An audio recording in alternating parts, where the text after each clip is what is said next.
안녕하십니까. 오늘 성공 취업 강의를 맡게 된 블라인드 채용과 취업 전략의 강의를 맡게 된 정광식입니다.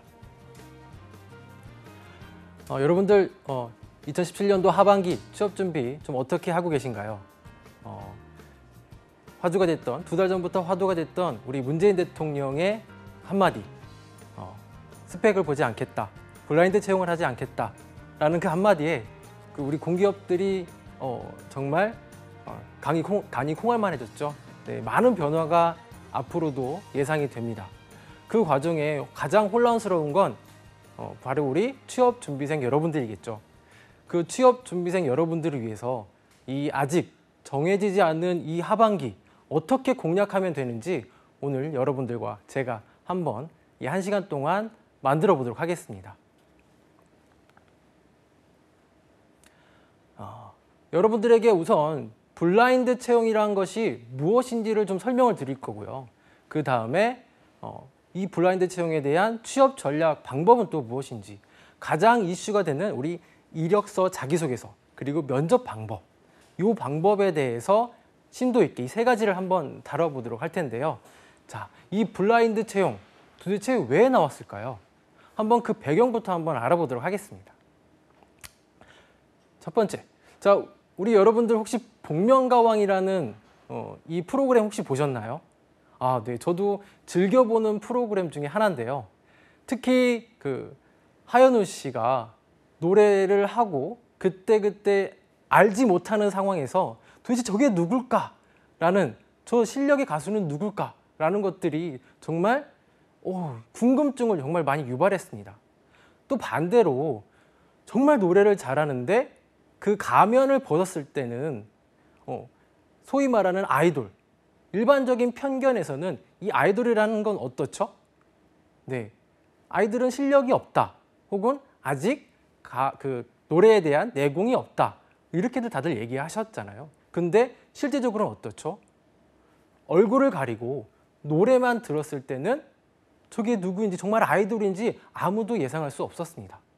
그래서 물론 이제 탈락하는 경우겠죠. 탈락하면서 이 복면을 벗었을 때 그 방청객들과 그 김구라를 비롯한 그 출연진들이죠.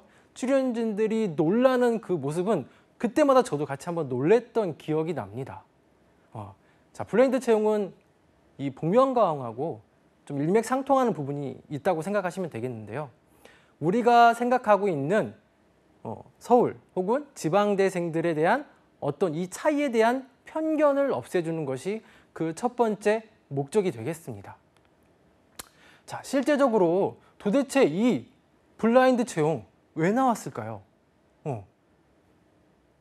궁금하지 않으세요? 네, 이제 그부터 제가 궁금증을 좀 풀어드릴 텐데, 실제 이 블라인드 채용이 당장 지금 막 이번 한 2달 전부터 막 나온 게 아닙니다. 2002년, 2003년 그 전부터 혹은 노무현 정권부터 이런 역할들이 계속해서 이루어졌고요.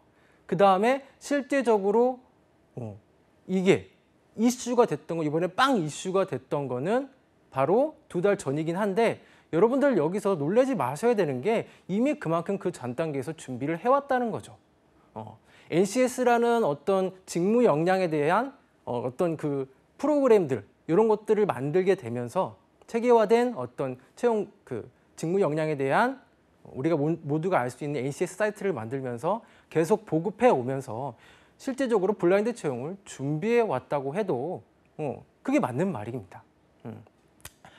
70년대, 80년대 정말 그 자리가 하루하루 떨어서 막 하루하루마다 채용 자리가 많이 있던, 일자리가 많이 있던 그 시기에는 그 자리에 누구를 앉혀도 크게 차이가 없었어요. 그렇죠. 고도 성장을 할 때는 그렇게 됐습니다. 하지만 지금은 현재는 어떻죠? 네, 취업 준비생만 100만 명이 넘습니다. 100만 명이 넘는 상황에서 또한 저성장 시대잖아요. 이 저성장 시대에 정말 양질의 일자리는 정말 찾아보기 힘든 상황입니다. 이 양질의 일자리를 찾기 힘든 상황에서 특히 공기업에서 블라인드 채용을 함으로 인해서 우리에게 어떤 내가 도전할 수 있다라는 나도 할 수 있다라는 어떤 자신감을 줄 수 있게 되는 거죠. 또 한 가지, 일반 사기업에서부터 어떻게 보면 시작이 된 거예요. 공공기관에서도 시작은 했지만 7, 80년대 그렇게 많이 대량으로 뽑을 수 있고 누구를 앉혀놔도 될 수 있던 그런 자리에 이제는 안 된다는 얘기예요. 기업이 사활을 걸게끔 되는 이제 상황입니다. 사람을 한 명 잘못 뽑으면 기업이 망할 수도 있는 상황이 된 거죠. 그만큼 시대가 급변하면서 내가 혹은 회사가 정말 안정적으로 혹은 그 사활을 살기 위해 먹거리를 찾기 위해서 전문 인재가 많이 필요한 시대가 됐다는 얘기입니다. 그런 현 상황에서 꼭 이번이 공기업이 아니더라도 일반 기업에서는 앞으로 더 확대될 그런 전조가 있었던 거예요. 근데 그게 이번에 공기업에서 먼저 터뜨렸기 때문에 그게 이슈가 된 겁니다. 예측하기가 조금 겁도 나긴 하지만 앞으로는 사기업에서 더욱더 이러한 채용들이 늘어날 거예요. 단 조건이 있습니다. 공기업처럼 이렇게 100% 무조건 해라 라고 해서 진행되는 건 아닐 거고요. 뭐 100명을 뽑으면 한 20%, 30% 혹은 많게는 50% 기업에 대해서 채용 프로세스가 다양화될 겁니다. 대기업도 하고 있지만 이제 중견기업도 하고 있고요. 실제 정부에서 일반 기업에 대해서 컨설팅을 지원할 계획이 있고요.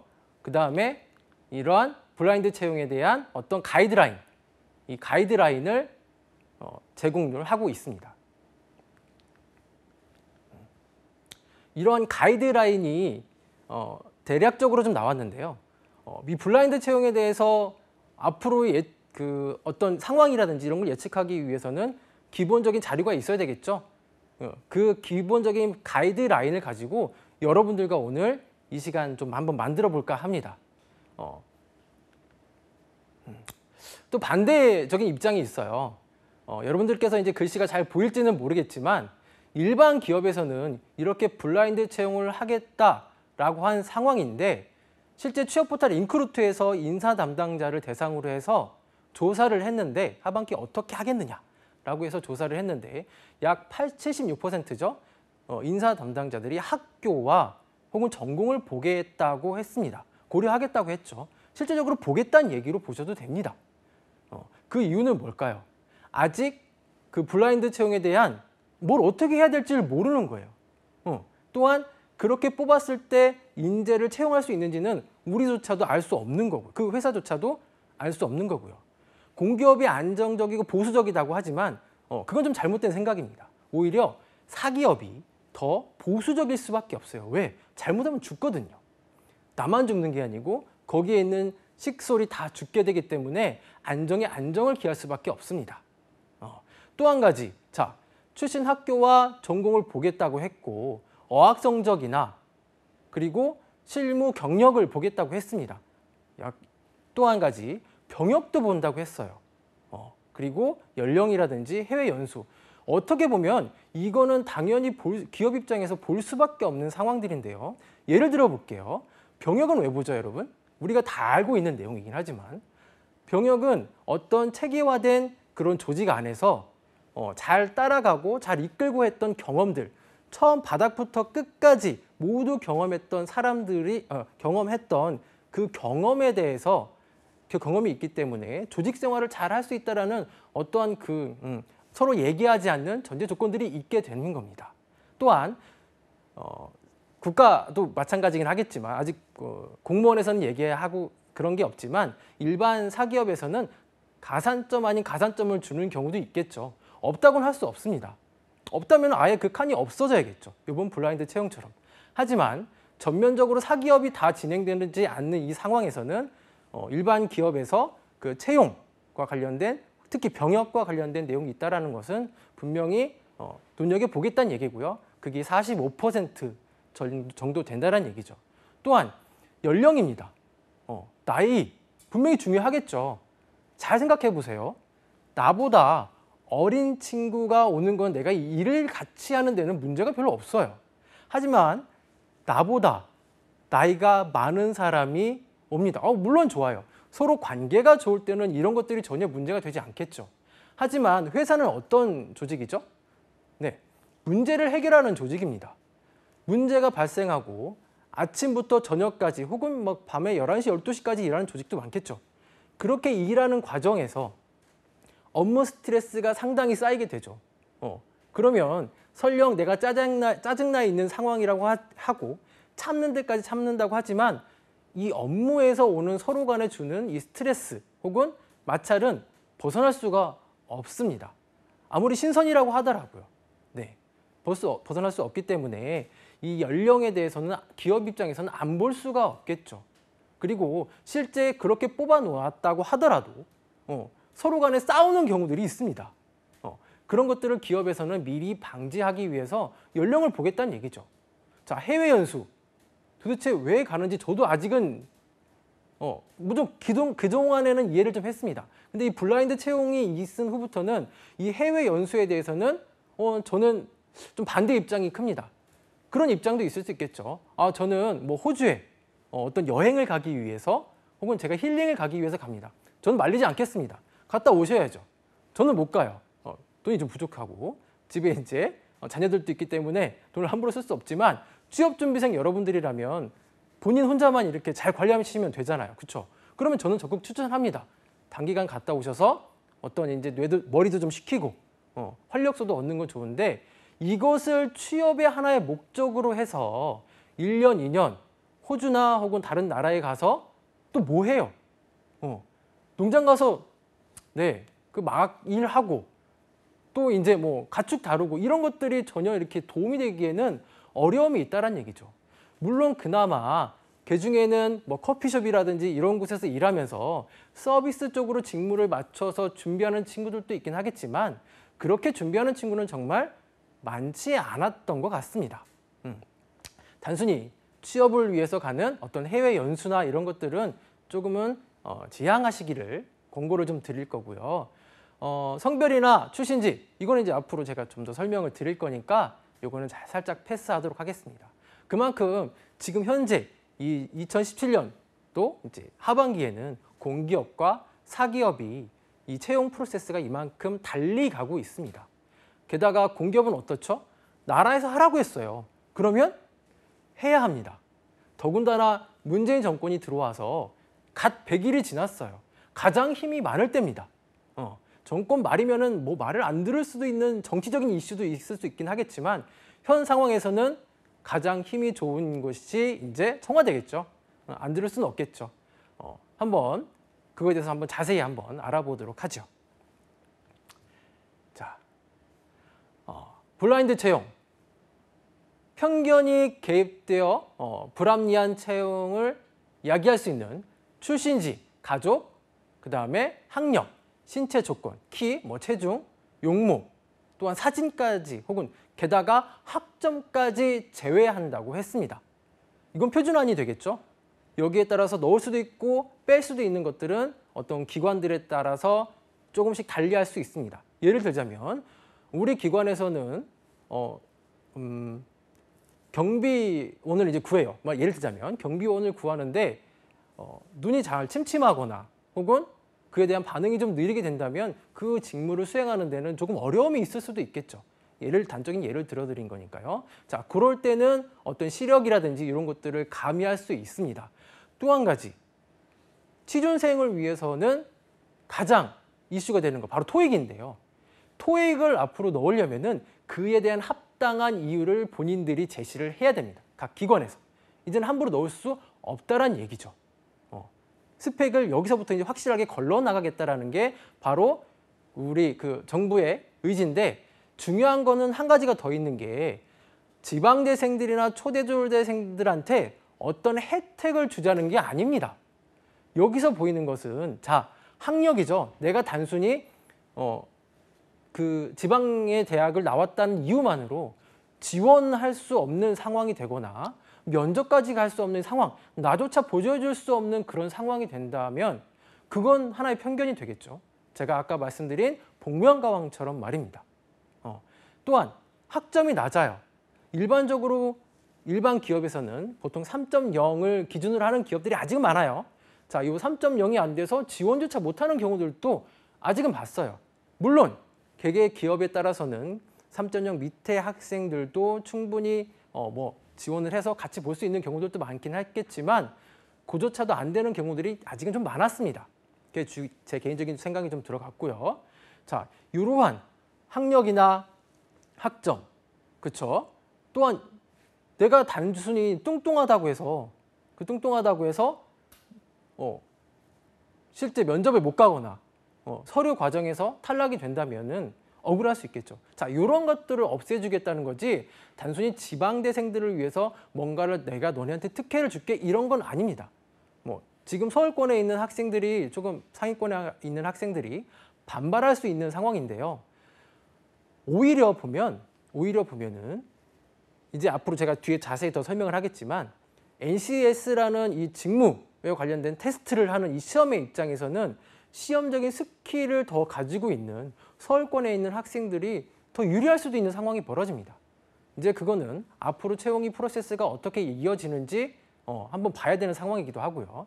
자, 어쨌든 편견을 없애서 너네가 보여줄 수 있는 실력은 보여줄 수 있는 상황을 만들어 드리겠다는 게 바로 이 블라인드 채용의 순수한 의미입니다. 순수한 의미. 퇴색되지 말아야 되겠는데 앞으로 좀 지켜봐야 되는 부분이고요. 자, 그에 따라서 직무에 대한 능력, 이것만 평가하겠다는 겁니다. 서류나 면접 과정에서요. 직무 능력은 어떻게 평가할까요? 그럼 토익도 안 본대요. 학교도 안 된대. 학점도 안 된대. 도대체 그럼 직무 역량은 뭘로 봐야 되나요? 궁금하시죠? 저랑 한번 같이 알아보시도록 하겠습니다.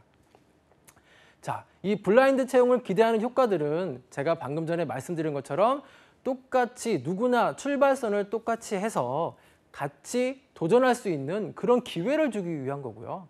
또한 어떤 그 과정에서의 공정성이에요. 자, 모 국회의원 혹은 모 장관의 아들, 딸들이 기관의 좋은 양질의 일자리에서 채용되는 경우들을 봐왔습니다. 채용되는 게 문제는 아니죠. 그런데 우리 100만 취업준비생들 어때요? 준비하는 게? 하루하루가 정말 헬조선이라는 말이 괜히 나오는 게 아닌 것처럼 정말 열심히 준비하잖아요. 아침부터 저녁까지 도서관에 있고 그것도 모자라서 저녁에는 또 아르바이트도 해야 되고요. 자, 이렇게 삶이 팍팍해지는 순간에 정말 나는 최선을 다하는데 누구는 낙하산을 타고 그 양질의 일자리를 꿰차갑니다. 뭔가를 하고 싶을까요? 아니죠. 의욕이 떨어지겠죠. 자, 이런 것들도 막자는 하나의 취두가 있겠고요. 한 가지 더. 기업이나 혹은 개인에 대한 우리 취업준비생이든 어떤 신입사원이든 만족도를 높이자는 겁니다. 실제로 기업에서 사람을 뽑으면 1년 안에 40%가 나간다는 얘기는 우리가 모두 아는 내용이에요. 근데 좀 더 충격적인 얘기는 입사도 하기 전에 30%가 오지 않습니다. 뽑혔는데요. 아, 이 친구는 학교도 좋네. 이 친구는 역량이 좋은 것 같아. 그런데 이런 역량을 가지고 있는 친구들은 중복돼서 합격할 가망성이 좀 더 높겠죠. 오지도 않는다는 얘기예요. 기업에서는 그 상반기, 하반기 혹은 수시 채용을 통해서 인사팀이든 노력을 많이 한다는 얘기죠. 시간적인 거나 어떤 금전적인 거나 이런 것들을 투자하는데 손실이 너무 크다는 얘기죠. 또 한 가지 그 기업에 대해서 직무에 대해서 정확하게 우리는 이런 사람 뽑습니다라는 것을 명확하게 얘기함으로 인해서 지원하는 사람이죠. 취업준비생들이 지원자죠. 지원자들이 이 기업에서는 혹은 이 기관에서는 이런 일을 하는 거구나 라는 것들을 명확하게 알려주자는 얘기입니다. 그러므로 인해서 양쪽에서 어떤 금전적이든 시간적이든 이런 그 손실을 낮추자는데 큰 의미가 있고요. 실제 만족도가 올라가는 기업들이 사례들이 계속 나오고 있습니다. 그 단적인 예로 일반적인 우리은행이든 그다음에 신한은행이든 일반 이런 기업들에서는 이미 블라인드를 채용을 시작을 했었고요. 그에 따라서 업무 성과가 좋다, 만족한다 이런 내용들이 더 많았습니다. 그래서 계속해서 은행권들은 금융권들은 더 보고 있고요. 최근에는 금융과 관련된 자격증도 보지 않는 경우들도 늘어나고 있습니다. 그만큼 해보니까 되네라는 케이스가 점점 많아졌기 때문에 국가에서 아무 생각 없이 진행하는 게 아니라는 얘기죠. 이 블라인드 채용. 순수한 긍정적인 의미에서 봤을 때는 정말 좋은 제도입니다. 계속해서 볼게요. 공무원들은 이미 하고 있고요. 공공기관이고 그다음에 2015년도부터는 NCS를 도입해서 그에 대해서 차근차근히 준비해 왔습니다. 준비해 왔고 거의 완성 단계에 있기 때문에 지금 이 블라인드 채용을 자신 있게 문재인 대통령께서 얘기를 했다라는 얘기죠. 자, 그러면 우리 취준생들 너무 고민이 많습니다. 그 고민들 중에 대표적인 좀 혹시 질문들이 어떤 것들이 있었고 이게 맞나라는 것들이 어떤 것들이 있는지 한번 같이 얘기해 볼 텐데요. 그 중에서도 자, 문송합니다. 우리 인문계 학생들 우리가 더 불리해지는 거 아닌가요? 라고 얘기하는 부분들도 있었습니다. 정말 그럴까요? 저는 확실하게 얘기할 수 있는 게 아니란 얘기예요. 자, 토익 보지 않습니다. 학교 보지 않습니다. 그 다음에 학점 보지 않습니다. 그럼 뭘 보냐면 그 직무와 관련된 현장에서 했던 그 일, 그리고 그를 통해서 배운 역량, 이거를 중점적으로 보겠다라는 얘기이기 때문에 실제로 인문계에 있는 영문학과 학생들이 기술직에도 지원할 수 있고요. 기술직에 지원하려고 하는 그런 친구들이 행정직에도 지원할 수 있습니다. 그러니까 여러분들이 만약에 영문학과를 나왔어요. 근데 나는 공기업에 정말 가고 싶어. 내 적성에도 맞고 뭔가를 할 수 있는 상황이라고 했을 때는 그거와 관련된 교육을 받거나 직업학교든 이런 쪽에서 직업을 교육을 받거나 혹은 현장에서 체험을 한 걸 가지고 어필이 가능하다는 얘기예요. 오히려 그 경계가 허물어지고 있는 상황이죠. 오히려 인문계의 상황이 그 채용에 대한 것에서 한정적이라고 봤을 때는 다른 쪽으로 뛰어넘어갈 수 있는 어떻게 보면 하나의 좋은 기회가 될 수 있습니다. 지방대생하고 초대절만 신났네 라고 이렇게 또 역으로 생각할 수도 있는데요. 정말 그럴까요? 아까도 제가 잠시 말씀드렸습니다. 지원자가 많아지면 시험을 봐야 되는 상황이 보는 인원들이 많아지겠죠. 많아지면 거기서 필터를 해야 돼요. 그러면 이 수준은 자연스럽게 올라가게 되겠죠. 결국엔 뭐냐면 시험의 난이도가 올라가게 되면은 이 시험에 대한 스킬적인 부분을 잘하는 친구들이 더 잘 볼 수도 있는 상황이 벌어집니다. 물론 또 반대 입장도 있겠죠. 지방대생들이 하지 못했던, 미리 포기했던 그런 친구들 정말 많거든요. 나는 안 돼. 설령 내가 되겠어? 라고 하면서 도전조차 안 하는 친구들에게는 동기부여가 될 수 있습니다. 또 한 가지, 나는 전문대 나왔기 때문에 대졸자에 대한 어떤 그 기준 자격, 그죠? 지원 자격이 안 되기 때문에 할 수 없었던 이런 상황들 없어졌다는 얘기죠. 실력만 되고 그 다음에 경력이 된다고 했을 때는, 직무 역량을 갖추어졌다고 했을 때는 도전할 수 있습니다. 이런 상황이 된 거예요. 그러니까 이런 친구들이 어때요? 삼성이든 롯데든 이런 대기업의 블라인드 채용으로 인해서 4년대를 나오지 않았다고 해도 도전하고서 가능하다는 얘기죠. 그 블라인드 안에서 편견 없이요. 자, 또 한 가지. NCS 기반 능력 중심 채용이 또 다른 스펙이 되지 않을까요? 라고 하는 질문들이 있었는데요. 철저하게 NCS 기반은 현장에서의 경험을 중시합니다. 경험을 통해서 해당 직무를 잘할 수 있는지 역량을 나타내는 게 그것만 봐요. 그것만. 그러니까 다른 거 더 이상 사교육이 높아지겠다, 더 늘어날 것이다 라고 하는데, 물론 이제 그럴 수 있는 부분들이 어떤 발표력을 위해서 스피치나 혹은 성형외과 이런 것들은 조금의 부수적인 부정적인 역할도 있긴 하겠지만, 전반적인 비용에 대해서 여러분들이 쓸데없는 취업을 하기 위해 쓸데없는 스펙을 쌓기 위한 어떤 그런 것들은 충분히 비용적인 부분과 시간적인 부분이 낮출 수가 있다는 얘기죠. 하지만 또 한 가지 있어요. 여러분들은 이제부터는 그 직무에 대해서는 오타쿠가 되어야 됩니다. 오타쿠가 나쁘다는 예전의 의식은 달라졌습니다. 한 분야에 대해서 정말 미친 사람이 되어야 된다는 얘기죠. 그래야만이 여러분들이 하고자 하는 혹은 공기업이든 직무를 할 수 있는 기회들이 생기게 된다는 얘기입니다. 또 한 가지, 열심히 공부해서 편입했는데 학교에 대한 프리미엄이 사라지는 거겠죠. 자, 일단 이런 친구들은 좀 약간은 좀 억울한 감정도 있을 수 있긴 하겠지만, 앞으로 이제 편입을 한다고 했을 때는 내가 순수하게 정말 이거에 대한 내가 하고 싶은 거에 대한 명확한 기준이 있어야 된다는 것들을 알려주는 단편적인 예입니다. 그렇다고 해서 예를 들자면 다른 학교에서 서울권에 있는 학교를 가면서 내가 가지고 있는 뭐 컴퓨터와 관련된 전공을 버리고 무슨 철학과라든지 이런 데 갔어요. 그렇다고 해서 지금 못하는 상황이냐? 또 그거는 아니란 얘기예요. 철학과를 간다고 했다고 하더라도 내가 하고 싶은 직무, 나는 정말 다시 IT로 가서 이런 것들을 좀 하고 싶어 라는 것들이 마음을 먹게 된다면은 그와 관련된 교육을 받으시거나 하시면은 충분히 공기업 혹은 이제 지금 현재 블라인드 채용에서는 도전이 가능하다라는 말씀을 드리고 싶습니다. 자, Q&A는 간단하게 여기까지만 보고요. 찬성 반대 입장들도 정말 많았어요. 글씨가 좀 안 보일 수 있긴 하겠는데 반대 입장만 좀 말씀드릴게요. 그동안 중학교, 고등학교, 대학교 정말 내 삶의 양질의 취업과 양질의 삶을 위해서 이렇게 12년 동안 고생을 했는데 지금 와서 이거를 버리라고 한다는 거는 역차별이 아니냐라고 할 수 있겠는데요. 좋은 대학에 가셨다면 좋은 네트워크와 아직 그들만이 누리고 있는 그런 혜택들이 있습니다. 한 번에 다 사라지는 게 아니에요. 그리고 지방대생들만 위한 것이 아니라고 말씀드렸습니다.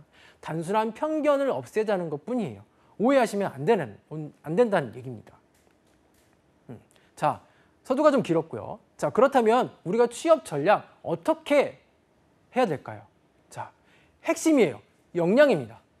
역량이라는 건 뭐냐면 사전적인 정의를 제가 내리려고 했던 건 아니니까 그 일을 할 수 있는 힘이라고 보시면 되겠습니다. 이런 것들을 직업기초 능력과 직무 수행 능력을 따라서 우리가 이제 현재는 공기업이죠. 공기업에서 그러한 능력을 테스트하게 되는데요. 이 역량은 어떻게 테스트할 수 있을까요? 과거인가요? 현재인가요? 미래인가요? 철저하게 과거입니다. 과거에 여러분들이 했던 계속 제가 말버릇처럼 되새김하면서 말씀드렸던 직무와 관련된 경험, 그 직무와 관련된 경험 혹은 관련된 교육 이런 것들을 과거에 제가 이렇게 했기 때문에 제가 앞으로는 이렇게 할 수 있습니다 라는 것들을 이야기해 주시면 그게 전부예요. 이걸 쌓으시란 얘기예요. 토익하지 마시고요. 그렇죠? 뭐 한국사라든지 이런 거 이제 안 하셔도 돼요. 정말 좋죠. 그러면 내가 할 수 있는 건 뭐냐? 내가 그걸 해봤기 때문에 나한테 적성이 맞는지 안 맞는지를 현장에서 알 수 있다는 얘기죠. 책으로만 보기에는 내가 앞으로 이게 맞는지 안 맞는지를 알 수 없는 경우들이 너무 많았기 때문에 현장에서 가보면 확실하게 알 수 있기 때문에 가보라는 얘기입니다. 그런 의미들도 있어요. 자, 또 한 가지 블라인드 채용에 대해서 여러분들이 지금 당장 하반기에 지원할 때 중요시해야 되는 것이 있습니다. 바로 인재상인데요. 자, 여러분 인재상은 어떻게 만들어진다고 보십니까? 제가 왜 이렇게 이거를 좀 여쭤봤냐면 인재상이라고 했을 때는 그 기업에서 성과를 잘 냈던 사람들이 있어요. 그렇죠? 성과를 잘 내거나 어떤 이인 창출을 냈던 사람들의 공통적인 특징들을 모읍니다. 그리고 그 특징들을 정의하고요. 용어를 정의하고 그거를 그 기업마다 다시 풀어요. 창이라고 해서 삼성이 갖고 모든 다른 기업이 다 똑같은 창인가요? 아니에요. 잘 보시면 창의에 대한 정의가 다 다르다는 것을 알 수 있습니다. 예를 들어드린 겁니다. 자, 어쨌든 이 인재상은 그 기업에서 성과를 내거나 혹은 일을 잘한 사람들의 공통적인 특징을 통해서 만든 것들이에요.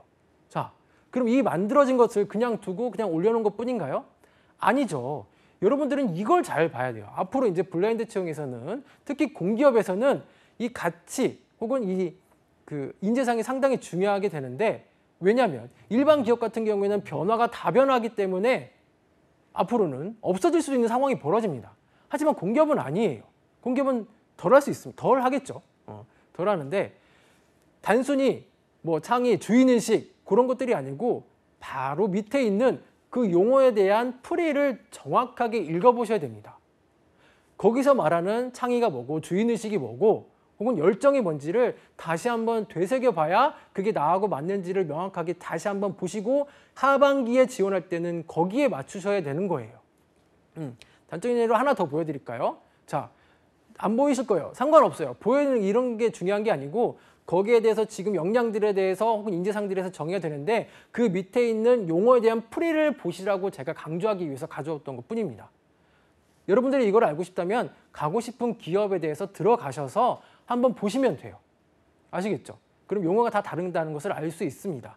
그거를 가지고 풀으셔야지 단순히 창이네, 열정이야. 그럼 내가 가지고 있는 열정만 내보내면 돼가 아니에요. 어떠한 열정인지 명확하게 용어가 해석이 되어 있습니다. 그래서 여러분들이 자기소개서에 쓸 때 이 용어에 대해서 명확히 해석하고 그리고 이 자기소개서의 문항은 이 인재상 혹은 역량을 기반으로 해서 다시 푼 거예요. 거꾸로 푼 거예요. 그러니까 여러분들은 이걸 맞추셔야 입사하는 확률이 높아질 수 있습니다.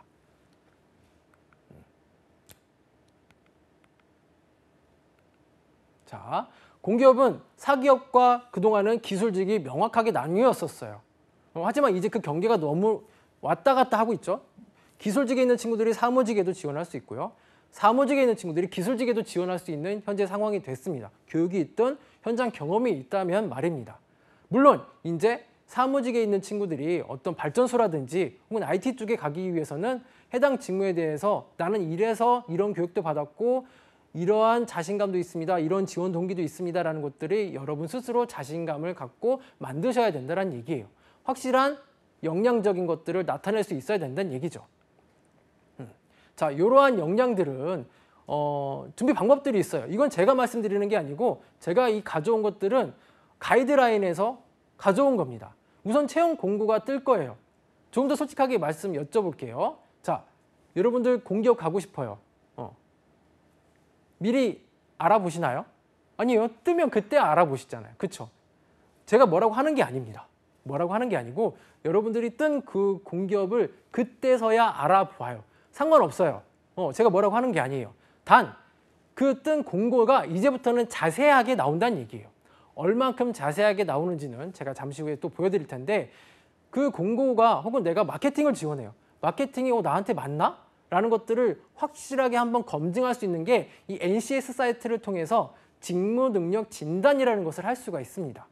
알고 계신 분들은 아시겠지만 들어가셔서 테스트를 한번 해보세요. 내가 이 직무 역량에 적합한 사람인지 한번 들어가서 보시면은 내가 여기에 맞겠구나, 적합인지 아닌지를 그런 걸 테스트하는 것들을 직접 보여줍니다. 한번 꼭 해보시고요. 자, 이제부터 본격적으로 서류 전형이 진행이 됩니다. 서류 전형이 그 채용과 관련된 공고가 뜨고 우리는 이러이러한 사람을 뽑습니다라는 구체적인 것들이 나오게 되면 서류 전형이 이제 다음부터 시작이 되는데 이제부터는 블라인드 채용으로 인해서 서류 전형의 합격률은 당연히 올라가겠죠. 단 주의해야 될 게 있어요. 서류 대충 써도 되는 거 아니야? 착각하지 마세요. 뒤에 나오는 자기소개서를 가지고 여러분들은 철저하게 검증을 받을 겁니다.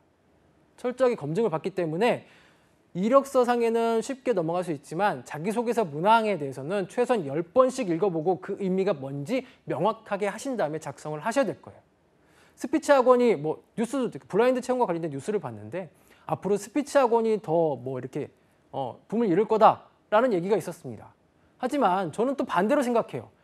면접관 교육이 진행이 되고 그에 대한 답변에 대한 내용이 역량이 철저하게 검증이 된다는 얘기죠. 자, 다음에 필기 전형이 진행이 되면은 당장 2017년 하반기부터 한번 볼게요. 지금 직무 관련성이 있는 시험으로 구성을 해서 다시 바꿔야 되고 이런 과정들이 또 필요하겠죠. 근데 이게 쉽게 지금 이 2달 만에 나올까요? 그리고 또 한 100문제, 200문제 되는 것들을 만들어야 되는데 그게 쉽게 될까요? 저는 조금 아니라고 봅니다. 그러면 이번 당장 하반기부터는 그 문제들을 다 전편적으로 다시 만들거나 그럴 순 없고 면접에 대한 포커스가 집중이 될 거예요. 면접에 대한 포커스가 집중이 될 거기 때문에 하반기에는 시험 공부도 하겠지만 면접에 대한 대비를 좀 하셔야 됩니다. 어떻게 대비해야 되는지 이제 알려드릴 거고요. 자, 그럼 이 면접에서 중요한 포인트들이 3가지가 있어요. 바로 이 직무와 관련된 경험, 상황, 발표, 토론 이 4가지 면접이 주요 화두가 될 텐데요. 당연히 발표력이나 표현력이 상당히 해야겠죠. 이거 부족한 사람들은 당연히 높여야 됩니다. 그렇다고 해서 학원을 갈 게 아니고 여러분들이 만약에 대학생이라고 했을 때 혹은 졸업생이라고 하더라도 여러분들이 대학에 가셔서 컨설팅을 받으세요. 거기서 받는 게 저는 제가 보기에는 최고라고 생각을 합니다. 내용도 같이 피드백을 하고요. 확실한 직무도 알고 계신 분들이 많기 때문에 전문가들이 여기 가서 테스트를 받으시면 되겠습니다. 자, 이 발표력 분명히 준비해야 되고요. 그다음에 창의성 면접이든 이 면접에 대한 프로세스가 상당히 다양화될 겁니다. 구체적이 될 거고요. 그다음에 한 가지 더. 여러분들이 이 답변, 면접 답변을 인성 질문과 그다음에 직무 역량 질문들을 리스트를 쭉 뽑아서 한 20개에서 30개 정도를 좀 뽑아 보셔서 미리 뽑으셔서 그에 대한 답변을 만드셔야 돼요. 단 이게 꼭 스타 기법, 3번에 나온 스타 기법이 답은 아니지만 이 스타 기법을 통해서 구조화된 면접이 공기업에서 진행이 될 거기 때문에 미리 좀 이 스타 기법에 맞춰서 준비하시면 훨씬 더 좋겠어요. 간단하게 설명드리면 어떤 상황에서, 어떤 시츄에이션에서 어떤 태스크, 문제가 생겼어요. A, 액션, 나의 액션입니다. 내가 어떤 행동을 거기에 맞춰서 하고 리절트, 결과잖아요. 그걸 어떻게 결과적으로 이끌어냈는지, 그 결과가 어땠는지 거기에 또 추가적으로 한다면 그걸 통해서 무엇을 배웠고 앞으로 이 기관 혹은 회사에 어떻게 적용할 수 있는지 한번 거기까지도 한번 고민해 보신다면 제가 보기엔 절반 이상은 준비했다고 봅니다. 세부적으로 다듬는 거는 계속해서 다듬으셔야 되겠고요. 자, 포인트예요. 그럼 도대체 그런 면접관은 우리를 어떻게 볼까요? 그 사람들은 앞으로 이제 교육을 받을 겁니다. 실제 면접관 교육을 철저하게 하라라는 지시가 내려왔고요. 그에 대해서 면접관들은 교육을 받는데 그동안엔 비구조화 면접이 진행되면서 그냥 말을 잘하는 지원자들을 뽑는 경우가 많았어요. 근데 이제는 아니란 얘기예요. 구조화된 면접이에요. 구조화된 면접이라는 것은 무엇이냐면 똑같은 그 직무의 역량에 대해서 검증을 하고요. 미리 만들어져 있고요. 그 다음에 지원자가 3명이든 5명이든 앉아있다면 똑같은 질문을 하거나 같은 의미의 질문을 하게끔 되어 있습니다. 누구는 이런 질문, 누구는 A라는 질문, 누구는 B라는 질문. 이게 아니란 얘기예요. 이제는 똑같은 질문을 하게끔 되어 있는 이 구조화된 면접에서 역량을 갖춘 사람을 뽑겠다는데 이 역량과 관련된 상황이라든지 경험 면접이 중심이 될 겁니다. 잠시 후에 제가 사례를 좀 더 보여드릴 거고요. 블라인드 면접에서 또 한 가지 제일 중요한 거 바로 이 인턴입니다. 여러분들이 가장 확실하게 직무와 관련된 교육이라든지 혹은 경험을 만들 수 있는 것들은 해당 직무와 관련된 경험을 하시는 게 제일 필수예요. 그럼 저희 이제부터 저희 거기는 계약직이기 때문에 안 가 이러시면 안 돼요. 계약직도 이제 정권이 바뀌었어요. 잘 눈치 한번 봐보세요. 정권이 바뀌었기 때문에 정규직 채용이 될 수 있는 그런 상황들도 보이게 된다는 얘기예요. 가셔야 된다는 얘기고 단기 2개월 혹은 6개월짜리 인턴들도 여러분들이 직접 내가 가고 싶은 곳이 한국수자원공사예요. 그러면 수자원공사에서 하는 인턴을 꼭 하셔야죠. 그게 직방이에요. A뿔입니다. 그 다음에 그게 좀 자리가 안 돼 있어요. 그러면 다른 기관, 공공기관에서 하는 그런 사무적인 업무라든지 내가 사무직에 지원한다면 그런 업무들을 좀 같이 해보시고요. 정 안 돼요. 그것도 안 되고 이 공공기관에 못했어요. 당장 다음 학기 때 난 취업을 해야 돼요. 그러면 유관 경험을 할 수 있는 곳인 이런 사기업이든 아르바이트든 이런 것들을 좀 추가적으로 하시면 충분히 검증을 받을 수가 있습니다. 자, 그리고 한 가지 더. 인턴 하는데 자기소개서를 계속 이렇게 컨설팅을 해보면 정말 모든 일을 다 하는 정말 소위 말하는 구라치는 친구들이 너무 많아요. 죄송한데 어쨌든 이거를 너무 극단적으로 극대화해서 거짓말하는 경우가 있는데 잘 보세요. 기업에서 자기소개서를 검증하는 그 확률이 높아지고 그 높아지는 확률 속에서 그 사람들은 하루에 몇십 개, 몇백 개 혹은 몇천 개를 볼 수 있는 몇천 개를 본다고 합시다. 그러면 2줄만 읽어봐도 얘가 어떤 얘기를 하는지 알 수가 있어요. 알 수가 있습니다. 그 경험이 진정성 있게 쓰세요. 정말 내가 다 한 게 아니고 제가 그때 서포터 했는데 서포터 하면서 그 담당 업무를 하고 계시는 하시는 업무 담당 선생님께서 요렇게 진행을 하더라. 저는 그래서 요렇게 서포트하는 게 더 맞을 것 같아서 요렇게 진행을 하면서 이런 것들을 배웠습니다. 라고 하시는 게 제일 좋습니다. 인턴 경험 이렇게 꼭 활용을 해보시고요. 이 경험이 있어야만이 앞으로 면접에 가서도 여러분들은 붙을 확률이 더 높아집니다. 이게 제일이에요. 인턴 혹은 관련된 경험 없이는 앞으로는 할 수가 없어요. 왜? 이력서에 뭐 쓸 게 없습니다. 이 직무 역량 빼고는. 또 한 가지, 면접에서 자료가 없어요. 그렇죠. 그러면 면접관들에게 뭐가 생기죠? 이력서 막 검토하느라 정신없던 시간들이 여유가 생기기 시작했어요. 여유가 생깁니다. 그러면 저 안에서 문에서 들어오면서 표정이 어떤지, 혹은 이 친구가 답변하는데 어떻게 답변을 하는지, 긴장을 하는지 안 하는지, 이런 것들도 알 수 있고요. 1분 자기소개를 시키면서 그에 대한 내용을 이제 필기하기 시작할 거예요. 왜? 자료가 없잖아요. 질문을 해야 되는데, 검증을 해야 되는데, 싹싹 다 긁어 모아야 되는 상황에서 들어와서 자기소개할 때, 그때 다 적게 될 겁니다. 싸그리 다 적게 될 거예요. 그걸 가지고 이제 질문을 하는 경우 면접관들도 있습니다. 이러한 그 유형들이 앞으로는 더 늘어날 거예요. 그러니까 1분 자기소개할 때 확실하게 임팩트 있게 직무와 관련된 경험을 얘기할 수 있는 거, 확실한 거 하나는 얘기할 수 있어야 되겠죠. 그리고 그게 없다고 했을 때 뭐 가치관이든 인성이든 성격이든 뭘 얘기하든 여러분들이 잘 나타낼 수 있는 거 해도 돼요. 무조건 직무모여야 되는 건 아닙니다. 알겠죠? 자, 1분 자기소개 말씀드렸고, 자, 그러면 도대체 이 자기소개, 면접, 아까부터 제가 계속해서 뒤에서 보여드린다는 거, 이제부터 좀 보여드릴게요. 앞에 보시는 이게 이제 블라인드 채용과 관련된 입사지원서, 고용노동부에서 제공한 샘플 예시예요. 빨갛게 블라인드 처리한 거 보시면 주소와 그 다음에 이메일, 그 다음에 학교 소재지가 있습니다. 제가 왜 이렇게 빨간 표시를 했을까요? 선생님, 그 주소 쓰면 그 부자인지 아닌지도 알 수 있잖아요. 타워팰리스에 사는지 아닌지도 알 수 있잖아요. 이메일 쓰면 학교 메일 쓰면 되잖아요. 학교 소재지, 서울이에요. 물론 이제 서울 주소지는 어떤 특정한 지역 인재를 채용하기 위해서 만들어 놓은 거기 때문에 어떤 평가 요소가 가미되진 않지만 이런 부분은 개선이 될 건데, 자, 집 주소하고 이메일 주소, 이거는 쓰지 말라고 사전에 어떤 안내문이든 이런 권고사항이 나올 거예요. 여기서부터 여러분들 의심하시면 안 돼요. 앞으로 많습니다. 그런 것들은 미리 이미 지금 나온 상황이기 때문에 어떤 조치가 있을 거예요. 그러니까 편견으로 인한 차별을 받지는 않을 거라는 얘기죠. 자, 두 번째예요. 교육사항이에요. 잘 보시면 직무와 관련된 교육사항을 얘기합니다. 학교 교육이 있고요.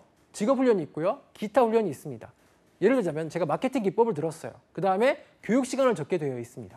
교육시간, 뭐 36시간 이렇게 적으면 되고요. 그 밑에 직무와 관련된 어떻게 좀 해왔는지 구체적으로 수치화해서 쓰신다면 제일 좋겠고요. 풀어서 쓰시는 방법도 있겠고요. 그 교육을 통해서 뭘 배웠는지 주요 내용에 대해서 구체적으로 좀 자세하게 써주신다면은 교육과 관련해서 얘가 이 친구가 이 교육을 통해서 이런 것들을 배웠네 라는 것들도 알 수 있겠고요. 자격사항입니다. 자격사항. 직무와 관련된 분명히 자격 외에는 여기도 써있죠. 다른 거 직무와 관련된 기입하라고 써있고 다른 것들은 아무리 적어도 여러분들 가점이 되지 않습니다. 그럼 자, 잘 보세요. IT 혹은 그 외에 뭐 품질이든 생산이든 관련된 친구들 최고까지 찍어야 되죠. 어디까지 찍어야 될까요? 산업기사예요, 기사예요. 기사까지 써셔서 어떻게든 내가 공기업에 가려면 갖다 놓으시는 게 제일 첫 번째겠죠. 없다면 뭐 기능사라도 쓰셔야겠죠. 자, 여기에는 자격까지 다 이제 끝났어요. 이력서는 이제 끝났습니다. 왜? 요거 자, 경험이나 경력사항까지 쓰면 이제 완전히 끝났습니다. 더 이상 뭐 채울 게 없어요. 토익난 제가 아까 없다고 말씀드렸죠. 한 가지 더. 자, 이거는 고용노동부에서 제공한 샘플입니다. 다른 기관들이 요걸 가지고 응용해서 조금씩은 달라지긴 하겠지만 요 폼에서 크게 벗어날 수는 없어요. 왜? 나라에서 시켰기 때문에. 그리고 블라인드 채용과 버금 요거에 다 벗어나는 뭐 토익이나 이런 것들을 빼고 나면 이런 거밖에 남지 않아요. 그러니까 여러분들은 요 4개의 항목에만 집중하시면 이력서는 끝나요. 자, 그 중에서도 어쩌면 바로 이제 경험 혹은 이 경력사항인데 앞에 보시는 경험인데 경험과 경력의 차이가 있어요. 경험은 내가 돈을 받지 않고 한 게 바로 경험이에요. 경력은 돈을 받고 한 것이 바로 경력이 되겠습니다. 경력을 자, 어디서 했고 어떤 역할을 했고 활동 기간은 뭐고 그 다음에 활동 내용은 뭐였는지 간략하게 쓰고 그와 관련된 주요한 사항 밑에 쓰시면은 그거와 관련된 직무와 관련된 이제부터는 면접만 하겠다는 얘기예요. 이거 외에는 없다는 얘기, 이력서에서. 끝이에요. 자, 요게 이력서가 올라오기 전에 같이 올라오는 게 바로 요 내용인데요. 직무 설명서예요. 직무서의 상세 설명서인데 채용 분야가 어디고 그 다음에 뭐 NCS니까 여러분들 아신다는 전제 하에 모르시는 분들은 꼭 NCS 사이트는 들어가 보셔야 됩니다. 대분류, 중분류, 소분류, 세세분류 해서 우리는 이러한 기준으로 인해서 공단의 주요 사업은 이런 거고요. 주의 수행 내용은 이런 것들을 하게 됩니다. 그 다음에 전형 방법은 이런 것들을 하게 되고요. 그리고 능력에선 이런 능력들이 필요하고 필요한 지식이나 기술은 이런 것들이 필요합니다. 라고 했는데 단적인 예를 보면 필요 지식이 있어요. 그 다음에 여기 보시면 두 번째 칸입니다. 필요 지식에서 보시면 경영 조직 체계, 평가 방법론 이런 것들이 있습니다. 노사관계법. 만약에 내가 공기업을 가고 싶은 저학년들이라고 했을 때는 이러한 과목들과 관련된 거를 들으셔야 되는 거예요. 이게 맞춰가는 겁니다. 당장 만약에 이제 내가 4학년 졸업했어요. 없어요. 그럼 관련돼서 어떤 교육을 추가적으로 받을 수 있다고 했을 때는 지원 자격이 되고 그에서 뭘 배웠는지 이런 것들을 면접에서 충분히 어필을 한다면 여러분들에겐 기회가 있을 수 있습니다. 기회가 있어요. 계속해서 볼게요. 직무 수행 태도, 그다음에 필요 자격, 그다음에 작업 기초 이런 것들을 세세하게 나옵니다. 한번 쭉 읽어보세요. 이 기준을 보시고 그 다음에 지원할지 말지를 판단해 보세요. 내가 관련된 사무와 관련된 꼼꼼한 능력이 없는데 지원하면 안 되겠죠. 그렇죠? 지원해도 역량적인 부분에서 분명히 필터가 될 수 있기 때문에 이러한 역량이 이렇게 나오기 때문에 이걸 참고하시고 그 다음에 자기 진단도 한번 NCS 사이트를 통해서 자기 진단을 해보신 다음에 나하고 정말 맞을 수 있는 그런 직무들이 어딘지를 평가해 보시고 지원하시면 되겠습니다. 자, 이것 또한 샘플입니다. 고용노동부에서 직접 제공한 거예요.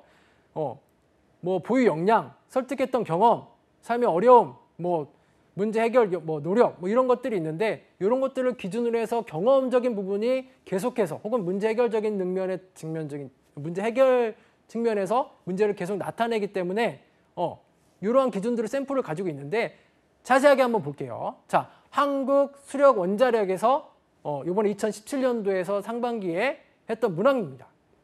제가 읽어드릴게요. 본인이 지원한 직무와 관련된 경험, 금전적 보수가 없거나 혹은 경력, 금전적 보수가 있거나에 대한 기술을 해주시기 바랍니다.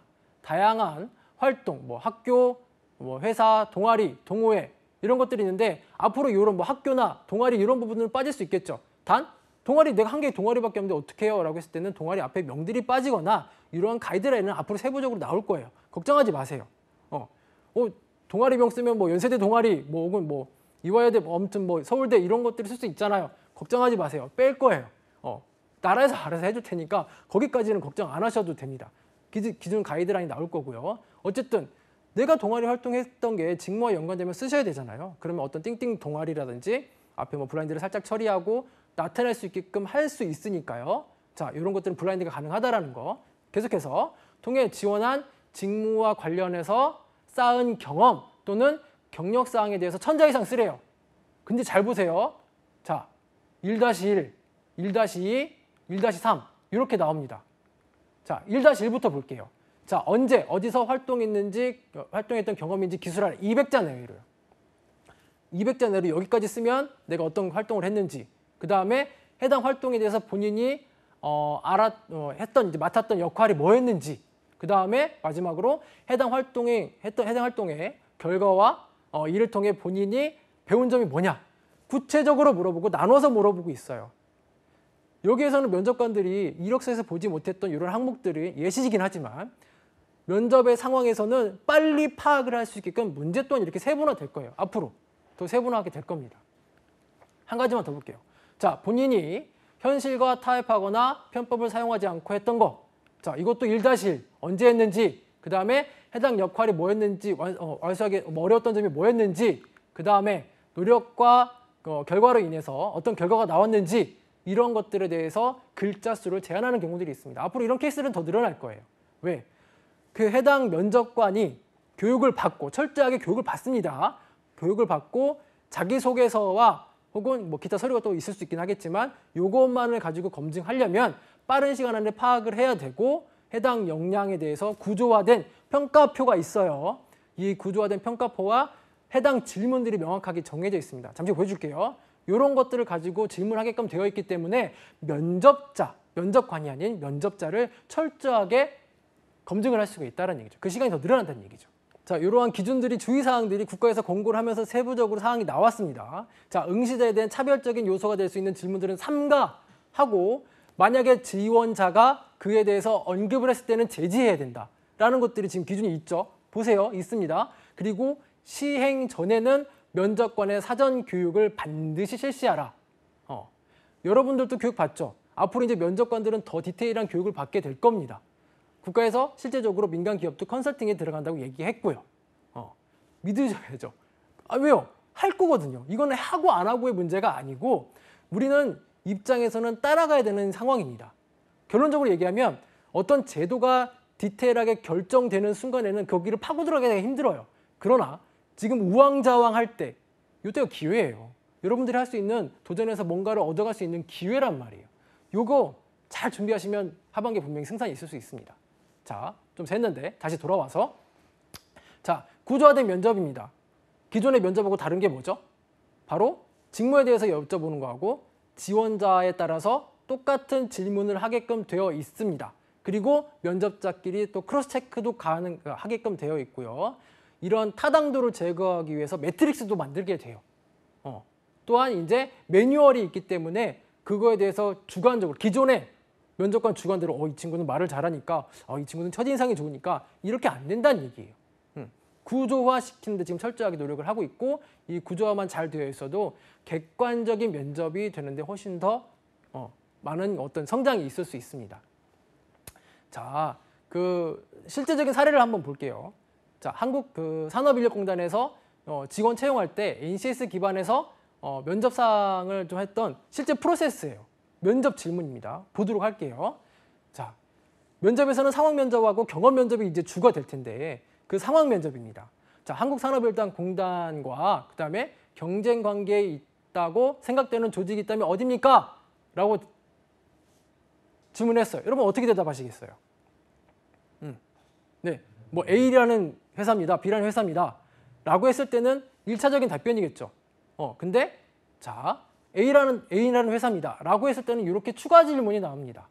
그 조직이 왜 경쟁 관계라고 생각하며 지원자가 생각하는 경쟁 관계에서 의미는 무엇입니까? 라고 추가 질문이 나오는데 추가 질문이 나오기 전에 자, 경쟁사는 어디입니까? 라고 했을 때는 네, 경쟁사는 A라는 회사고요. 왜 경쟁사냐면 우리 기관하고 이러한 차이점이 있는데 그러한 차이점에서 이런 부분이 좋고 반면에 이런 부분이 나쁩니다. 그렇기 때문에 우리는 B라는 회사가 경쟁사라고 생각합니다. 라고 하면은 밑에 있는 평가표 보이시죠? 자, 여기에서 직무 전문성이든 혹은 조직 이해 능력이든 이런 것들을 평가하게 됩니다.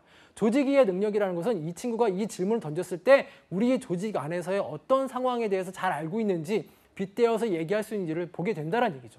자, 그거를 잘 못했을 때 이렇게 추가 질문이 가요. 구조화된 질문이니까 이거 못하면 이렇게까지 질문을 하게 됩니다. 근데 이 뒤에는 더 질문 계속해서 해줄까요? 이 친구가 좀 답변을 긴장된 것 같고 못한 것 같으니까 추가적으로 그러면 그때가 언제였어? 그 다음에 이건 어떻게 한 거야? 그럼 이렇게 안 한다는 얘기죠. 상황 면접이 하고 추가 질문이 들어가거나 혹은 한두 개 더 면접관에 따라서 한두 개 더 할 수 있긴 하겠지만 그 이상으로 더 들어갈 수는 없다라는 얘기죠. 답변을 못하면 이제부터는 거기서는 본인들 잘못이 되는 겁니다. 자, 이러한 상황 면접에는 또 한 가지 있는데 지금 행정직에 대한 것들이에요. 자, 회사 내에서 다양한 종류의 공문서들이 있습니다. 이를 체계적으로 할 수 있는 건 이거는 조직 이해 능력하고 어떤 문서에 대한 것들 잘 찾을 수 있는지 검색 방법이라는 이런 것들을 물어보게 되는데 상황 면접, 이 A라는 친구에 대한 상황 면접을 물어보게 되고 똑같이 뭐 이렇게 물어볼 수는 없잖아요. 끝에 가면 다 생각하고 있을 거니까. 그런 것들을 조금 살짝 바꿀 수 있는 같은 의미. 그러면 취업 준비하면서 뭐 했어요? 이렇게 의미가 들어갈 수 있다는 얘기죠. 똑같이 이제 상황 면접이나 이제 경험 면접 이런 것들을 볼 수 있는데요. 자, 상황 면접 한 가지만 더 볼게요. 자, 지원하는 한국산업인력공단의 자격검증 사이트를 운영하고 있습니다. 그런데 고객이 전화를 걸어와 오페라라는 특정 브라우저에서 자격 시험 접수가 되지 않는다고 불만을 제기하는 상황입니다. 어떻게 하시겠습니까? 자, 서비스하는 기관입니다. 어떻게 하시겠어요, 여러분들은? 우선 그 사람들의 말을 일단은 고객의 말을 잘 듣고 규정이라든지 이런 것들에 대해서 충분히 설명한다라는 형식의 어떤 답변이 나오면은 제일 이상적인 답변이에요. 상황 면접이라는 것들은 그 기업에서 일어날 수 있는 어떤 상황을 미리 예측하고 만들어 온 거예요. 그 내부 사람들을 조사를 한 거예요. 이런 상황을 어떻게 하는지. 그러니까 거기에 맞는 답변이 있습니다. 그래서 여러분들은 뭘 해야 될까요? 멘토링을 하거나 회사에 그 현직에 계신 분들을 꼭 한번 만나서 이런 일은 어떻게 되는지 얘기를 들어야 명확하게 답변을 할 수 있다는 얘기예요. 그러면 이 블라인드 채용에서 검증할 수 있는 이 역량적인 부분은 명확하게 NCS에서 맞춰서 가고 있다란 얘기입니다. 또 한 가지죠. 정보 기술과 관련된 거예요. 최근 발생한 보안 관련 이슈를 하나 선정해서 어떤 보안상의 문제점이 있었는지 설명하세요 라고 했습니다. 상황이에요. 직무 자체가 정보 기술이에요. 정보 기술입니다. 자, 이렇게 했을 때 뭐 어떤 겁니다 라고 했을 때 그러면 그런 보안 담당자라면 해당 이슈에 대한 보안을 어떻게 강화할 거예요? 본인의 능력이나 이런 것들을 좀 보여주세요 라고 추가적으로 얘기할 수 있는 거겠죠. 그렇죠? 그런 것들은 어떤 직무 역량이라든지 관련돼서는 충분히 또 검증이 가능하다는 얘기죠. 자, 가장 공기업에서 많이 나오는 질문들 3개 있습니다. 힘들었던 적이 언제였나요? 그걸 극복했던 적은 언제였나요? 그 다음에 성취했던 적은 언제였나요? 기업은 혹은 공공기관은 다변화하면서 거기에 대해서 맞춰가야 되는 혹은 급변하는 상황들에 이겨낼 수 있고 끈기 있는 친구들을 원하게 됩니다. 그렇기 때문에 이러한 우리나라에 있는 공공기관이죠. 공기업이나 관련 기관들이 가장 많이 나오는 답변들이니까 이러한 답변들은 여러분들이 미리 좀 준비를 해두시면은 나중에 공기업 할 때 미리 생각해 보셔도 좋고요. 크게 도움이 될 것 같고요. 자, 또한 공기업에서 너무 많죠. 많은 공기업 중에서 핵심적으로 보는 게 있습니다. 바로 문제 해결 능력이에요. 그 문제를 어떻게 해결하는지 문제를 해결하기 위해서 우리가 들어가는 거지 문제를 터뜨리기 위해서 들어가는 건 아니니까요. 그렇죠? 이런 문제 해결 능력. 또한 앞으로 미래 먹거리 캐야 되겠죠. 공기업도 마찬가지입니다. 어떻게 될지 몰라요. 그렇기 때문에 공기업 앞으로 미래 먹거리가 뭔지 논리적인 사고를 통해서 찾아낼 수 있는 어떤 창의력이 필요한 인재들을 역량을 가장 중요시하게 될 거니까 이러한 2가지 역량을 본인들이 좀 한번 사례로 좀 만들어 보시는 게 좋겠고요. 또 한 가지, 자, 마지막입니다. 면접 연습 꼭 하세요. 핸드폰 요즘엔 잘 되잖아요. 본인 답변하면서 촬영해보고 보기가 너무 힘들잖아요. 그러면 어디 가서 집에 가서 이불 뒤집어 쓰고 꼭 보세요. 보는 것 자체만으로도 도움이 될 겁니다. 꼬리에 꼬리를 무는 질문들을 하게 될 테니까 당황하지 않도록 미리 면접 질문 답변하시면은 역량에 대해서 블라인드라고 하더라도 여러분들은 충분히 답변이 가능하다는 얘기죠. 자, 이상 오늘 블라인드 채용과 관련된 취업 준비 전략과 자기소개서에 대해서 강의를 드렸는데요. 도움이 되셨으면 좋겠고요. 저는 여기까지 하도록 하겠습니다. 감사합니다.